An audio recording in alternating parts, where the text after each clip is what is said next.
नहीं जत નમસ્કાર, હું વિનોદ પરમાર. अब नहीं जत बिल्कुल अब नहीं હું Vinod Parmar, state president hospital care committee, આમ આદમી પાર્ટી. એકચ્યુઅલી આજે અમે ઈડર પોલીસ સ્ટેશન આવ્યા છીએ. મિત્ર છે આ ભાઈ, એ ભાઈના વાઈફ પ્રેગ્નન્ટ છે અને એ ભાઈ હોસ્પિટલમાં એડમિટ કર્યા હતા. હોસ્પિટલમાંથી ડૉક્ટરે એમને મેડિકલ પ્રિસ્ક્રિપ્શનમાં દવાઓ લાવવા માટે લખી આપી. તો એ ભાઈ શ્રી દવા જન ઔષધિ કેન્દ્ર ઈડર એ એમણે દવા લીધી.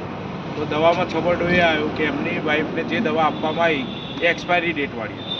માર્ચ મહિનામાં એક્સપાયર થઈ ગયેલી દવા એમને આપવામાં આવી. આ ભાઈએ જોયા વગર, સમજ્યા વગર દવા લીધે રાખી. બરાબર છે. અત્યારે કોમ્પ્લિકેશન્સ એવા ઊભા થયા છે કે એમની વાઈફને પણ જીવનું જોખમ છે અને આવનાર બાળકને બી ખૂન ખાપણવાળું જન્મે છે કે નહીં એ હવે જોવાનું જ છે.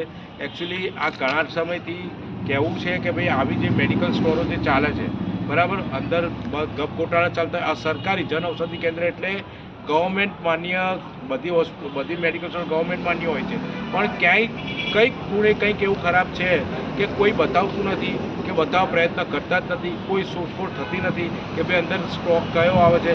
જન ઔષધિવાળા સાથે મેં વાત કરી તો ભાઈએ મારી સાથે પણ ઉદ્ધતાઈથી વાત કરી. એમણે કહ્યું કે મેડિકલ ઓફિસર સાથે વાત થઈ છે, બરાબર, પણ આજ દિન સુધી કોઈ મેડિકલ ઓફિસરનો કે કોઈનો કોઈ રિવ્યૂ આવ્યો નથી. એટલે ના છૂટકે અમારે પોલીસનો સહારો લેવો પડ્યો છે.